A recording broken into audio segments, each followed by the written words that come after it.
No, I'm just gonna say to Shania Kiana, you are a fake late development. First of all, you are manipulative. At least I put you in my enemy list. Shania Kiana. I put Shania Kiana in my enemy list together with Mark Cruz, Mark Domingo Cruz, Paulo Cruzada, Gina Sejo, Jeffrey Sejo, Jima Casandil, Teacher Alexander Pagkalinawan, and Teacher May Tiburcio. Oh, you know, Shania Kiana, you should never be special. You're unspecial. You are a pathetic, manipulative. You manipulate Jerick Silva's uh, um, girlfriend. Oh, his girlfriend that told me, um, bakit ganyan si Shania Kiana? Like I'm just saying to you. You always like that. If I were say to you, Shania Kiana, deactivate your TikTok account. At least your Facebook had been suspended. I know you are being your attitude like that. You insist yourself about Lily.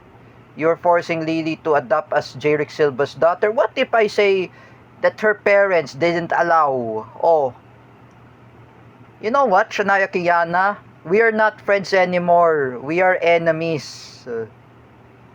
Deserve is to deserve. That is your consequence. You are a bully. I am calling out to Ronald Rebena. Ronald Rebena, John Paul Enriquez, block Shania Kiana in Instagram.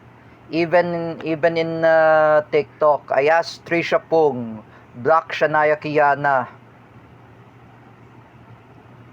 You don't really regret that what you did to Jerick Silva's girlfriend? You manipulate them. You're not very kingful. First of all, you're the one who opposed Halloween. Oh. And second, you talk about Bible, you talk about Christianity, born again Christian, you talk about Catholic. Shania Kiana, with all due respect, Jerick Silva and I, we don't talk religion. We talk about Wikipedia, encyclopedia, and history.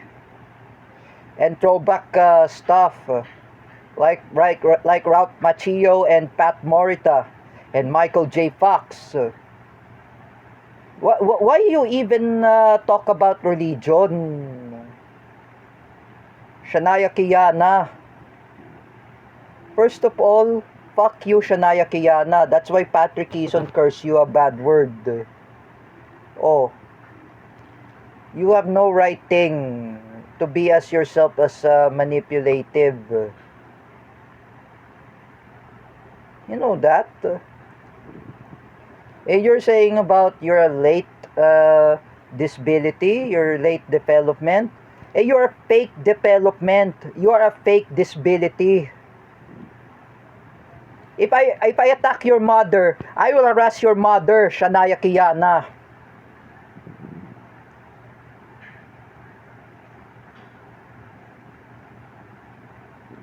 You know, for what you did to Jerick Silva. Bakit mo ginanon si Jerick? I'm telling you, Shania Kiana, you are wrong. You are a bully. First of all, when me and Joseph Maspinas, when we argue with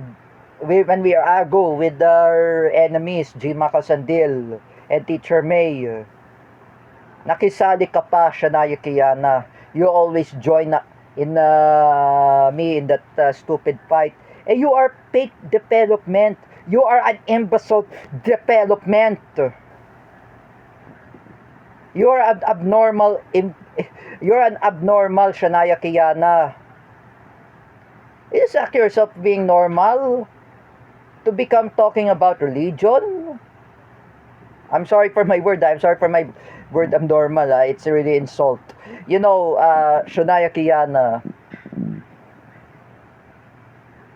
Don't talk about Catholic. Don't talk about Christianity. You're ruining J. Rick Silva's TikTok live. You talk about religion. What kind of person are you? Are you a Marcos loyalist? Shania Kiana? Are you anti-Duterte? You're not supporter of Sara Duterte. You are a fake DDS. First of all, last 2024, when me and Best Pills, Arnel Guerrera Castillo, we are actually former enemies. Now we are not enemies anyway. We reconcile each other, me and Best Pills. And then you started lots of problem over at over at Best Pills. And third one, in the third one, I'm just gonna say to you, the third one, you bring, you defend Paulo Cruzada that he claims is a special child. He's a criminal. You are a criminal too, Shania Kiana. Don't excuse yourself that you're a special child. You should accuse yourself for what you did to J. Rick Silva. That is your consequence. And then you oppose sa Halloween. You say you're a Catholic, you're a born-again Christian, you're baptized. What's the problem about you celebrate Halloween? What's your problem? You embarrassed all the students in CDIFI. I was told by Ate Mel, I was told by Ate Dina. They told me, sino ba yan si Shania Kiana? I was told by Ate Mel, who's Shania Kiana? I told to Ate Mel, it was the friend of Ronald Rivera manipulate Halloween. She embarrassed Halloween. Even those kids, even those children, she just embarrassed all the Halloween celebration. You don't feel ashamed of yourself, Shania Kiana? Even the Miss Earth 2025 candidates had claimed what you did. You know, Wari told me, who's Shania Kiana? The manipulative person, not a special child. She's not late development. Her late development is manipulative. You know, Shania Kiana, you need to go to psychiatrist. You need to get therapy. What's the problem about Halloween? Have you even know, in Japan, they celebrate Halloween. I watched a video of JP Pinoy, in his YouTube blog. Look at in Germany, in the place of Nanay Ningning, they celebrate Halloween. In Iran, Malaysia, Indonesia, Singapore, they celebrate Halloween. Even in China, they celebrate Halloween. Even in Russia, they can celebrate Halloween. Everywhere elsewhere in the country. Even in South Korea, can celebrate Halloween. Even in North Korea, they celebrate Halloween. It's a hermit kingdom. What's your problem about Halloween, Shania Kiana? You know, I'm just gonna say to you, the mother of Shania Kiana, lecture your daughter. And don't claim J. Rick Silva as a bully. Your daughter is a bully too. She never gave a shame to J. Rick Silva's girlfriend. She didn't give a shame to those people who were celebrating Halloween. And you speak Mandarin in buwan ng wika. Sabi sa akin ni J. Rick, he told me, nakakahiya na ito pag nagsalita ka ng Mandarin. What is wrong with you? You know, I'm just saying to you, ILCC, those teachers of Shania Kiana, Give her moral respect. You don't know what you're talking about. You do not know what you feel you're embarrassing to all people who were celebrating Halloween. Halloween is fun, Shania Kiana. Have you ever seen that Teacher Jessa? Oh, she can celebrate Halloween with her children. Do you see Teacher Joy? That her children are wearing Halloween costume. Even you're opposing Halloween. You are not special.